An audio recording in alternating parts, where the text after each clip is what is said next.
Just 2 days after the death of his baby daughter, Delvin Nasuchin visits her grave for the first time.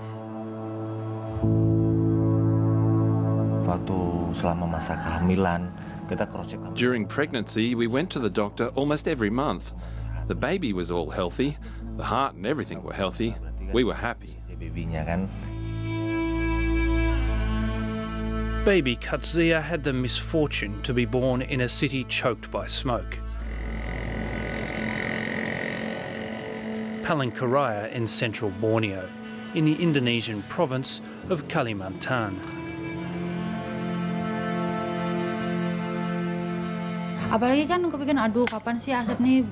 The smoke was disturbing. I was always thinking, when will it stop? I didn't want to go out and smell the smoke, but it was getting thicker and coming inside the house.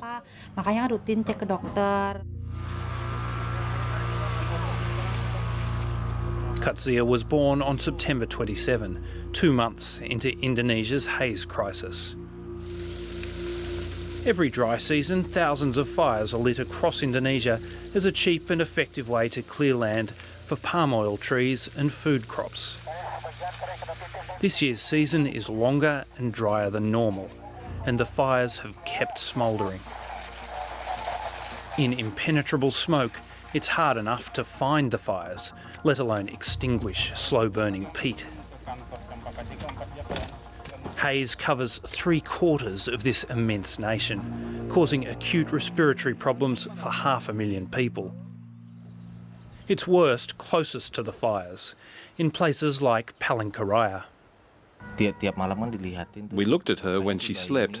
She was snoring. That means it's difficult for her to take a breath. She was making this sound. We felt that it's not right. We checked with the doctor again. The doctor said it's okay, but the smoke was getting thicker. So we decided to evacuate her to Banjarmasin. She wasn't snoring every day. There were some days when she was quiet. But she looked anxious during her sleep, unlike other babies under 1 month old. After several days in Banjar, her health was getting worse. It was so weird. The doctor said she had been poisoned by the smoke.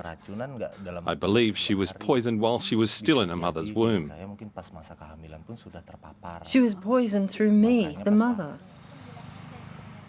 Katzia died last Wednesday, exactly 1 month after she was born. This is a human tragedy for the people of places like Palangkaraya, but it's also a global one. 3 months of choking smoke has turned Indonesia into the world's biggest polluter.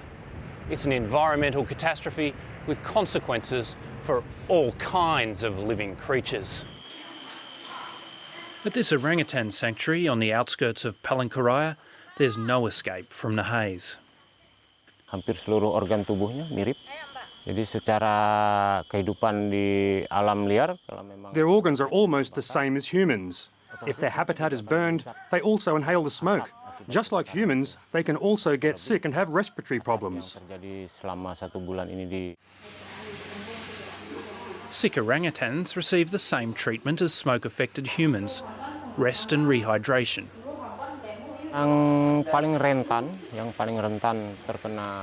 The most susceptible to the acute respiratory syndrome is the orangutan babies, especially the ones under 4 years old, because their resilience is not strong enough. The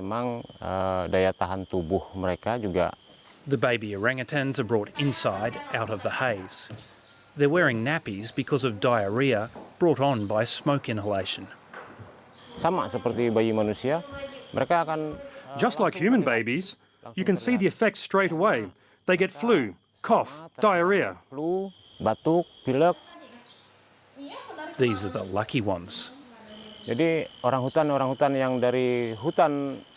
They're heading out to people's farms where they can get food from the fruit trees planted by the local people. Hutan-hutan tersisa. Smoke and fire is pushing more of Borneo's wild orangutans out of the jungle and onto farmland, where they face another threat: angry locals. The sanctuary rescues as many as it can, but just bringing in one orangutan is a long and difficult job. It's dangerous for the rescuers and the rescued.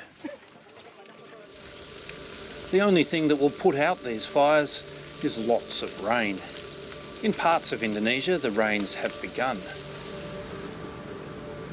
The haze is already thinner in Palangkaraya, and for the first time in months, people can breathe more easily.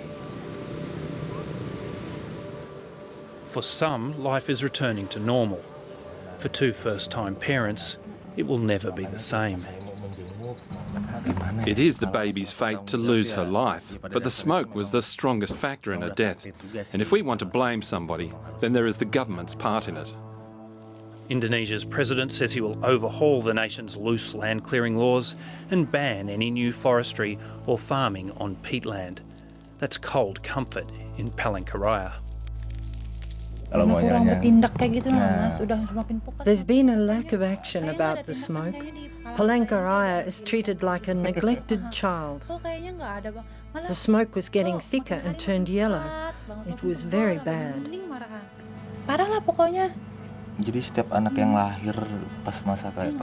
Every child who was born during the smoke, they couldn't be taken outside to feel the sun.